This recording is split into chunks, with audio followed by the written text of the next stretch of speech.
Hi, I'm David Fleming from the Disciples Ignited YouTube channel, where we are focused on Jesus, advancing his kingdom, and preparing his disciples. Now, we're studying the minor prophet books of the Old Testament, and yesterday we started a new study on the book of Zephaniah.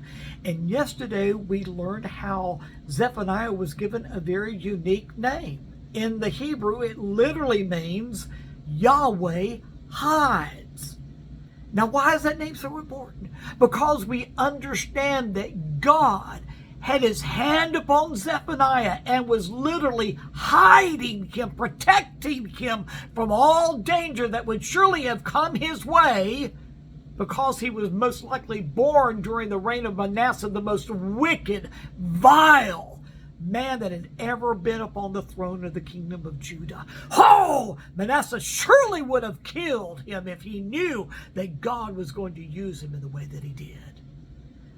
But Yahweh hides. Yahweh protected him. Let's recap just a little bit.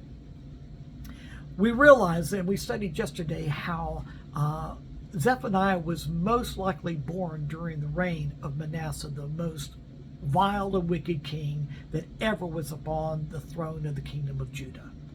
After Manasseh, there was Amon, which was only on the throne for 2 years, but then came Josiah. Josiah was used by the Lord to turn the hearts of the people back to the Lord. He served God with all of his heart. And what does that have to do with Zephaniah? Well, do you realize that Zephaniah was used by the Lord to help pave the way for the great revival outpouring that took place during Josiah's reign? Let me read to you what 2 Kings chapter 22 verse 2 tells us about King Josiah. And he did what was right in the eyes of the Lord, and walked in all the way of David his father, and he did not turn aside to the right or to the left. We learned that in 2 Chronicles chapter 34 verse 3 that Josiah was only 20 years old when he began to cleanse Judah and Israel of idolatry, which took place around 628 BC. Let me read to you 2 Chronicles 34:3. In the 12th year, he, speaking of Josiah, began to purge Judah and Jerusalem of the high places. That's where they worshipped idols, the Asherim, and the carved and metal images. Oh! This is groundbreaking. Manasseh had literally filled the whole kingdom of Judah with idolatry. He had turned the hearts of God's people against the Lord and given themselves to all kinds of vile images. They even put vile, idolatrous images in the temple under Manasseh's command. But God had a prophet that he was going to raise up that was going to help pave the way for all the changes that were going to take place during Josiah's reign. Let me read to you 2 Chronicles chapter 34 verse 19. And when the king heard the words of the law, he tore his clothes. Oh!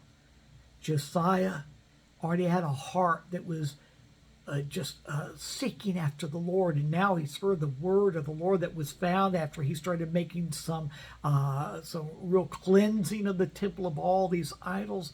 And when he heard the word of the Lord, that just really hooked him, and he really gave his every effort to cleanse the whole kingdom of all these idols, and he dedicated himself 100% to the Lord.